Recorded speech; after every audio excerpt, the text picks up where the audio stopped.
almost end the game pretty quickly from there. How do you sort of assess it?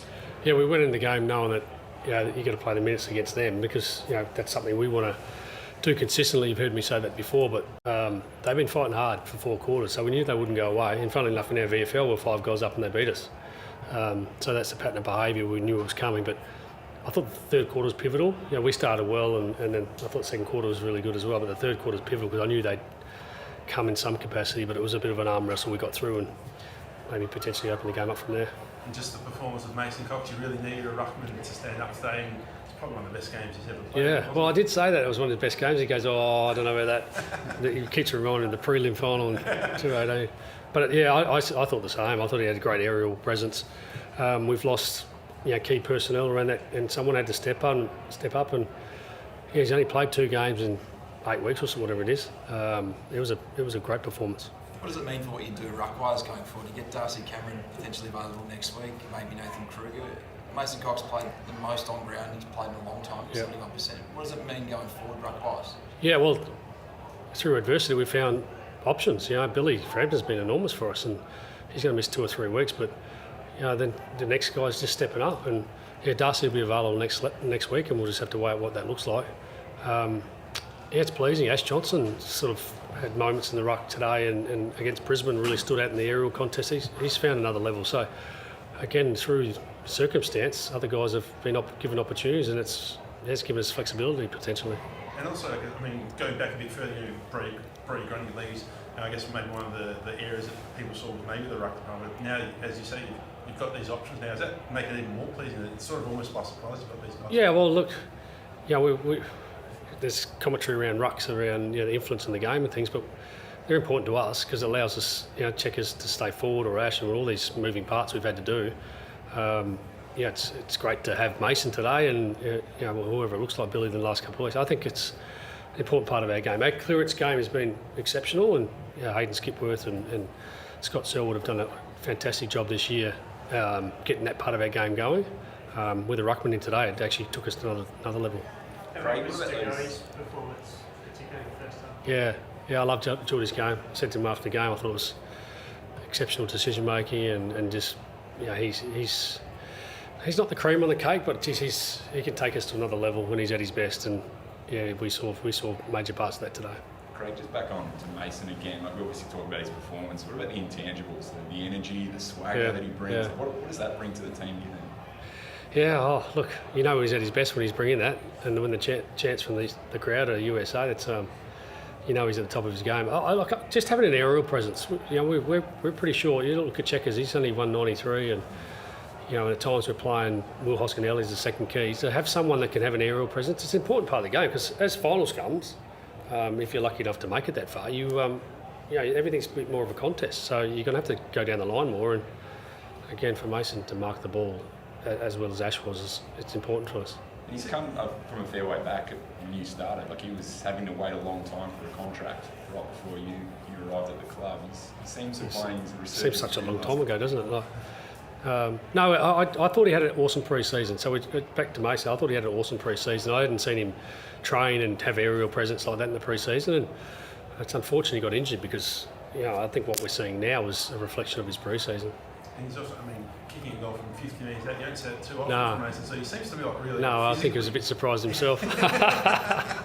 I don't think he was expecting that. What about the pre-game? You had Julie McRae speak to the boys. Can you give us a bit of insight in the room? What did she say and what was it like? Well, I didn't say much at all. She was fantastic. Well, I think we'll release that at some stage. It was fantastic. She she's got good character, and we like to keep our meetings match day light, particularly the first bit of it. Find some sense of humour amongst them. Not that funny, but I try to. And then we get serious. And so part of that start of every meeting has a sense of humour trying to be attached to it. But Julie was exceptional today. So I think we'll release it this week and you'll be able to see how good she was. Did Jack Danvin mean it? Did Jack Danvin mean his goal? What's he saying? Is he saying it was intentional? I'm not sure. I haven't asked him. But it's important for our game that we want to be a territory team, and however we can take it, it's probably a good example. It's starting to get a bit wet, so that's a good finish. Bobby Hill pretty keen to have an impact today.